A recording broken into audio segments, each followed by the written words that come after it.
Evelyn Carter returned to her parents' home in suburban Columbus, Ohio, for Thanksgiving, only to find the chair at the far end of the table still felt like the guest seat in her own family. She stood in the doorway for a moment, the scent of roasted turkey and nutmeg drifting from the kitchen. The laughter inside was warm and familiar, but none of it was directed at her. That chair, set apart slightly from the others, as though for a visitor, seemed to confirm what she already knew. She might wear a uniform with medals and ribbons. But in this house, she was still the odd one out. Her father, Harold, sat at the head of the table like a retired king, glasses pushed halfway down his nose as he carved the turkey with practiced strokes. Diane, her mother, hovered with a hostess's nervous energy, refilling glasses and adjusting napkins, though nothing was out of place. Evelyn stepped forward, greeting them, but the responses were polite rather than warm. "Good to see you," Diane murmured, brushing her cheek before moving quickly back to the kitchen. Harold offered only a nod, eyes already turning back to the platter. Her younger brother Mark arrived behind her, full of energy, slapping Harold on the back before slipping into his seat. Aunt Linda followed with a laugh that carried across the room, already ready with stories about her trip from Dayton and her neighbor's new car. Evelyn settled into the chair at the end of the table, the one she had sat in since she was 12. Realizing nothing in this house had changed, except her plates filled quickly. Conversation swirled with talk of Mark's recent promotion at the bank. "They really see leadership in you," Aunt Linda said, her fork tapping the air for emphasis. "It's rare to be recognized so young." Mark grinned modestly, eyes flicking toward Evelyn, as though enjoying her silence. Harold's voice cut across the chatter. "Now, Mark, that's a career. Numbers don't lie. Solid work." He glanced at Evelyn with a smirk. "Not like paperwork in uniform." A light chuckle rumbled from him, joined faintly by Linda. Evelyn lowered her gaze, letting the cranberry sauce on her plate blur as she steadied her hands. Diane quickly interjected, reaching for the mashed potatoes. "Did you hear about the Miller's daughter? She made partner at that law firm in D.C. Quite the accomplishment." Her tone carried admiration, but her eyes darted toward Evelyn as though measuring, comparing. Evelyn swallowed the knot in her throat and carefully sliced into the turkey breast before her. She had led soldiers across deserts and through chaos, yet here she was, carved down to nothing more than the girl who once played soldier in the backyard. She chose not to answer, keeping her movements precise, her expression calm. The candles flickered softly, reflecting in Harold's glasses. He chuckled again, shaking his head as though the thought amused him. "She's just filling quotas, not really leading." This time, the chuckle spread, Aunt Linda laughing lightly, Mark hiding a smile behind his glass. The words slipped through the air like cold wind, frosting over the warmth of the room. Evelyn pressed the edge of her fork into the turkey, the muscles in her hand tightening. Beneath the table, her phone vibrated against her leg, a persistent buzz she couldn't ignore. The number lit up the screen, glowing faintly through the fabric of her pocket, a Pentagon number. That night on the porch, Evelyn stared into the frosty sky, remembering the lives she had carried quietly without recognition. The November chill cut through her coat, but she barely noticed. The stars above Columbus blinked like distant lanterns, faint and cold. She drew her knees closer, rocking slightly on the old wooden swing. The voices from dinner still echoed. In her head, her father's chuckle, Aunt Linda's sharp words, her brother's smug smile. Silence had been her shield at that table, just as it had been on battlefields half a world away. Her thoughts drifted back to moments that no one at that table could have imagined. Nights when she wrote letters to grieving parents, words trembling on the page as she explained their son's courage. Days when she carried a wounded private through dust and fire, blood soaking into her sleeves, never thinking of herself. She had never told those stories, not to her family, not to anyone in this neighborhood. She didn't want their pity or their applause. Silence was enough. A sharp gust rattled the porch light above her. Evelyn stood, tightening her coat, and glanced across the yard at the house next door. Mrs. Thompson's porch was covered in brittle leaves, the kind that clung stubbornly to corners no matter how many times they were swept. Without thinking, Evelyn grabbed the broom leaning against the wall and crossed over. The old boards of the neighbors' steps creaked as she worked, sweeping the leaves into a pile that the wind tried to scatter. She replaced a bulb in the porch light, twisting it until it glowed warm against the siding. Inside, the faint figure of Mrs. Thompson moved slowly toward the door. When she opened it, her gray hair was in soft curls, her sweater hanging loosely from narrow shoulders. "Evelyn? You shouldn't be out in this cold, dear," she said, her voice quivering but still sharp with spirit. Evelyn smiled softly. "Just wanted to make sure you don't trip in the dark." The older woman's eyes glistened. "You've done more for me than anyone knows." Her hand reached out, papery and warm, clasping Evelyn's firmly. Evelyn nodded in silence, the words settling in her chest with more weight than metals ever had. The next morning, the neighborhood stirred with the bustle of Black Friday. Lawns still carried small mounds of leaves, and a few homes had lights strung clumsily across eaves. Evelyn drove Mrs. Thompson to a small clinic on Main Street, holding the door for her as townsfolk passed with polite nods. Some recognized Evelyn faintly, but most only smiled the way neighbors do, warm, brief, and without questions. Later, she parked near the corner diner, its neon sign buzzing in the gray daylight. Inside, the air was thick with the smell of bacon and coffee. Waitresses moved swiftly between tables, topping off mugs with practiced ease. Old men in flannel jackets joked about the weather, laughing about how Ohio never decided between rain or snow this time of year. Evelyn slipped in quietly, but her presence didn't go unnoticed. At a booth by the window, Harold sat with two of his longtime friends, mugs of black coffee steaming before them. He was in his element, leaning back with pride as he talked about Mark's career at the bank. "Solid work, numbers don't lie," he said, voice booming. When one friend asked about Evelyn, Harold shrugged. "Oh, she's doing some desk work in the army. Keeps her busy." His tone carried the same casual dismissal he had used the night before, as though her decades in uniform were no more significant than filing paperwork at City Hall. Evelyn paused near the counter, ordering a coffee to go. The waitress refilled cups, leaving a small receipt tucked under Harold's saucer. Evelyn left a tip in the jar, nodded politely to the waitress, and walked past her father without a word. Silence again was her shield, and this time her choice. She returned Mrs. Thompson safely home, carrying the older woman's paper bag of medicine up the steps. The neighbor patted her arm gently, repeating in a whisper, "More than anyone knows." Evelyn smiled faintly, then turned toward her parents' house, the crisp air tightening around her. As she stepped inside her childhood bedroom that evening, the quilt on her bed was waiting, and her phone buzzed again. Not a text. This time, it was a call, the Pentagon number flashing bright against the dim light of the lamp. In her childhood bedroom, Evelyn finally picked up the Pentagon call, and history answered back. The familiar walls closed in around her, lined with faded posters of college football games and old travel postcards she had taped there as a teenager. The quilt on her twin bed, handmade by her mother years ago, carried the faint scent of cedar from the old wooden chest where it had been stored. The contrast between that small, ordinary room and the weight of the voice waiting on the line felt almost surreal. Her hand trembled slightly as she pressed the phone to her ear. "This is Colonel Anderson," the voice said firmly, respectful in tone. It was General Wallace, a name she had only heard in passing during high-level briefings. His words carried the authority of decades, yet his voice softened when he spoke. To her, "We won't keep you long, but I wanted to deliver the news myself." Evelyn swallowed, forcing composure. "Yes, sir. You are being nominated for command of the 82nd Airborne Division," he said. The words landed like a thunderclap in the quiet of the room. Evelyn gripped the edge of the quilt, breath caught. She felt the world tilt, as though everything she had endured, the grueling days at West Point, the endless marches of Ranger School, the nights writing letters no one else wanted to write, suddenly had a place, a reason. The general continued, his tone steady. "You've led men into fire and brought them home alive. You've shown judgment, courage, and the kind of quiet strength we need at the front. It's time the Army recognized that." She pressed the phone harder against her ear, grounding herself in the sound of his voice. The small desk lamp cast a glow over old trophies and books long forgotten, ordinary objects that made this extraordinary moment feel even sharper. She could almost hear her father's dismissive chuckle echoing in her mind, but now it was fading, replaced by the gravitas of this call. Her throat tightened. "Sir," her voice faltered before she found it again. "Thank you." There was a pause, not of doubt but of finality. Then Wallace's voice cut through like a command and a blessing all at once. "Congratulations, Colonel. You've earned this." Her eyes closed, and she allowed herself 1 second of silence, a silence that no longer felt like retreat but like awe. She imagined the paratroopers, the long line of history she was about to join, the legacy that had never included someone like her, until now. Downstairs, silverware clattered against porcelain, breaking the stillness. Harold's voice rose sharply through the floorboards, heavy and suspicious. "Evelyn, who was that?"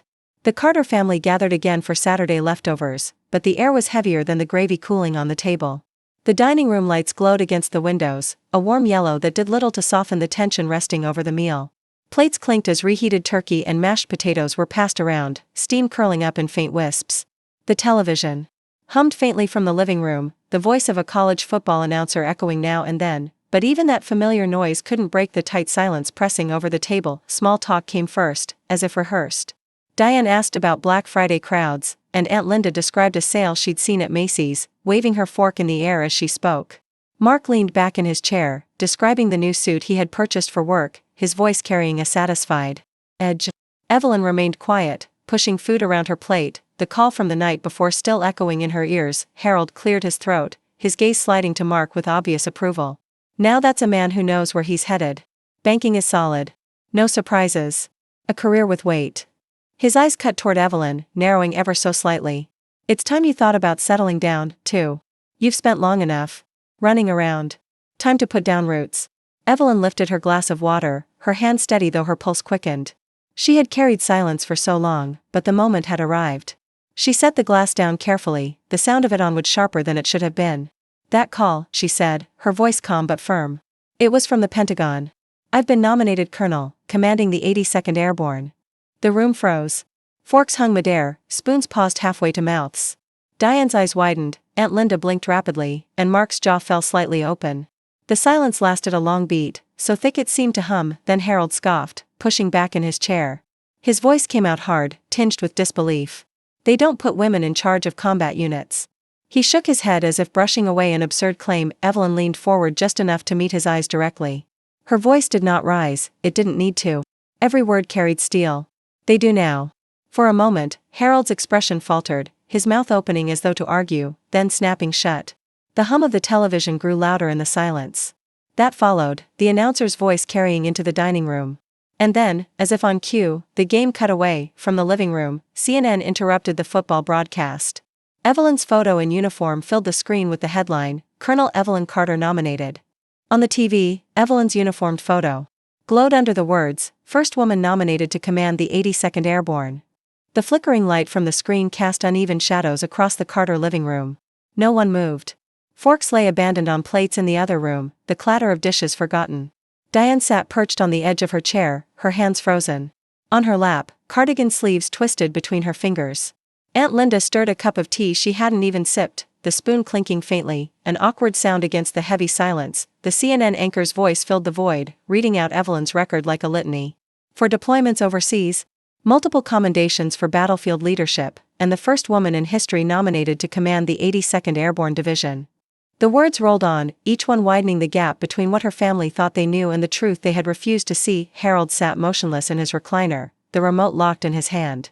His knuckles whitened, but he didn't blink. He stared straight ahead, the glow of his daughter's image reflecting faintly in his glasses. Diane finally broke the silence with a whisper, her voice catching. We didn't know. Her words trailed away, lost in the hum of the TV. Evelyn rose quietly, her chair scraping the floor. She didn't explain, didn't look back. The porch door creaked open, and the cold November night rushed in. She stepped outside, pulling her coat tighter, the wooden boards beneath her boots creaking in rhythm with her breath. Stars dotted the sky, sharp and distant. A few moments later, the door opened again. Harold stepped out, his frame stiff against the cold. In each hand, he held a mug of black coffee, steam curling upward. He handed one to Evelyn without a word, then leaned against the porch rail, staring out at the dark street. For a long time, there was nothing but the sound of cicadas and the faint rumble of a car somewhere down the block. Finally, his voice came low, halting. You serious about that command? Evelyn's breath formed a small cloud in the air as she answered simply, yes. Official next week.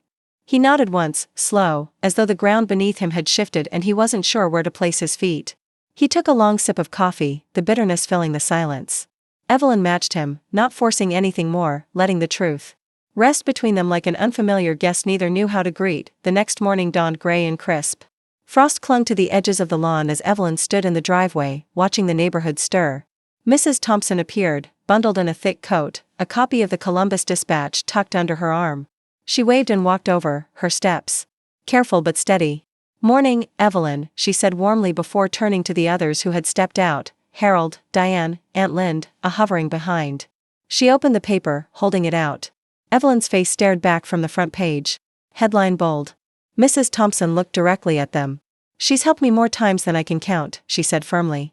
Shoveled my walk after storms, fixed that porch light when it went out, even drove me to the clinic when no one else could. You all should know that. Her words carried more weight than the article. Diane shifted uncomfortably, adjusting her cardigan tighter around her shoulders. Aunt Linda set her spoon down, suddenly quiet. Harold's eyes dropped to the newspaper, shame flickered across his face as Mrs. Thompson went on, her voice steady, recounting Evelyn's quiet kindnesses, each one a reminder of how little the family had seen. He folded the paper slowly, the sound of newsprint loud in the cold air. He lifted his gaze to Evelyn, meeting her eyes for the first time without judgment, and for once, he did not speak. By Sunday dinner, the Carter house felt the same, but the silence around the table was no longer dismissive, it was reverent. The same chandelier glowed softly over the polished wood table, the same wallpaper lined the walls, and the same chairs creaked under familiar weight. Yet something in the air had shifted, something unspoken but undeniable. The roast chicken steamed on a platter at the center, cornbread golden in a basket, apple pie cooling near the window. For the first time in years, Evelyn's presence was not treated as a disruption but as a steady center. Diane moved quietly around the table, apron tied neatly, her face careful. When Evelyn approached, her mother paused and pulled out the chair at the end, the one long deemed the guest seat. She set a plate before her with deliberate care, no comment, no forced cheer, just an act of placement that carried weight. Evelyn sat slowly, aware of the quiet respect humming beneath the moment. Mark sat across from her, unusually subdued, his fork tracing circles in his potatoes. He glanced at her once, as if wanting to speak, but let the silence hold. Aunt Linda had excused herself earlier that day, leaving only the immediate family at the table. Conversation was sparse, reduced to small comments about the food or the weather outside, but the tone lacked the sharpness of days before. Evelyn ate with calm composure, each bite a quiet reclaiming of her place. Harold remained quiet longer than the others, sipping water, pushing his food around his plate. Finally, he cleared his throat. The room stilled. His voice came low, steady, without mockery. "Colonel." It was not a question. Not a joke. A statement, plain and firm. Evelyn lifted her eyes to him, meeting his for the first time without resistance. She gave a simple nod. "Dad." The silence that followed was not cold.